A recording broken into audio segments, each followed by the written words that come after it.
Kaip dirba darbo inspekcija, bet šiandien jinai pas mus buvo pasirodžiusi objektą ir nesurado vieno darbuotojo, kuris buvo paslėptas tiesiog po plevelę sėdi.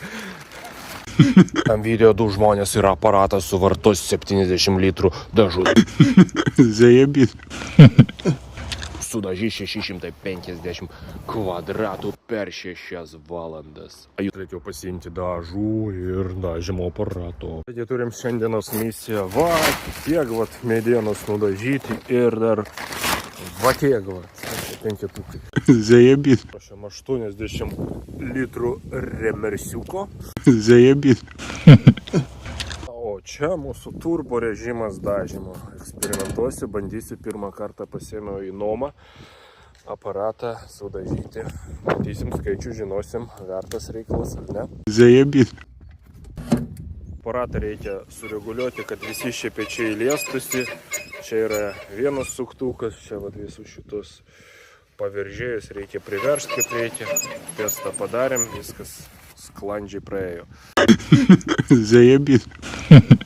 Lodinis momentas, čia mes pastatėm, čia yra krūva, iš karto trauki prie krūvos, kad nereikėtų nešioti nieko, o čia dėliosim. Kiekvienas papildomas tavo žingsnis yra prarastas laikas, tai reikia minimalizuoti vaikščiojimą. Būsiu atviras, talpa dažams man primena šašlukinę, tai gal po darbo šašlus dar pakepsim. Šitos prieš pradžią reikia prašlapinti. Prašom maestro šlapinti man volelius, kad jie būtų pramirkę, nes pradžia, kol jie sausi, tai bus reikalų. Ginkluoju One Punch Mano pirštinėm ir varau dirbti.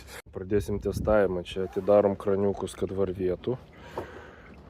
Reguliuoti reikia truputį. Ten pratestavom, praktiškai dabar nuiminėsiu laiką. Pirma partija gatava, dedam pagaliukus.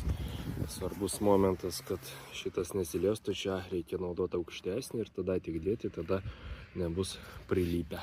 Заебись. 3 metrų lenta pasidažo iš visų pusių. Važiuojam.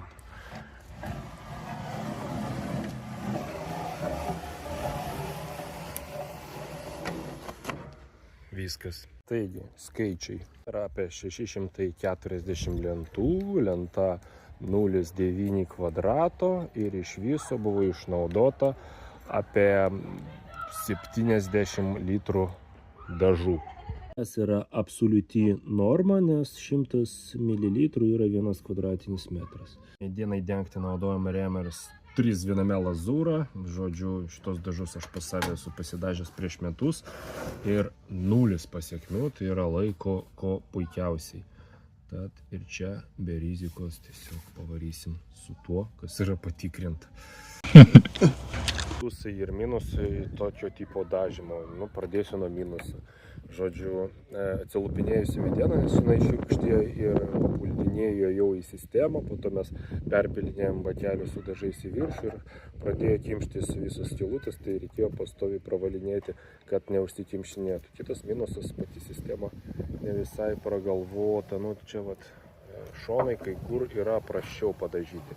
Nėra tragiška, bet vis tiek yra momentų, kur reikės taisyti. Pliusai akivaizdus, tai yra tempas, tai yra greitis ir tokių laikotarpių kaip dabar, tai yra must have, tiesiog būtina sąlyga, nes gerų orų netiek ir daug ir kai tu išgaudai gerą orą, tu turi pavaryti kuo daugiau. Ir tai yra, nes dažai, darbinė temperatūra nuo 5 laipsnių, reikia, ir virš 30 jau negerai. Tai yra tas tarpelis, į kurį tu turi spėti ir dėl to buvo pasirinkta dažyti su tokiu įrenginiu. Заебись.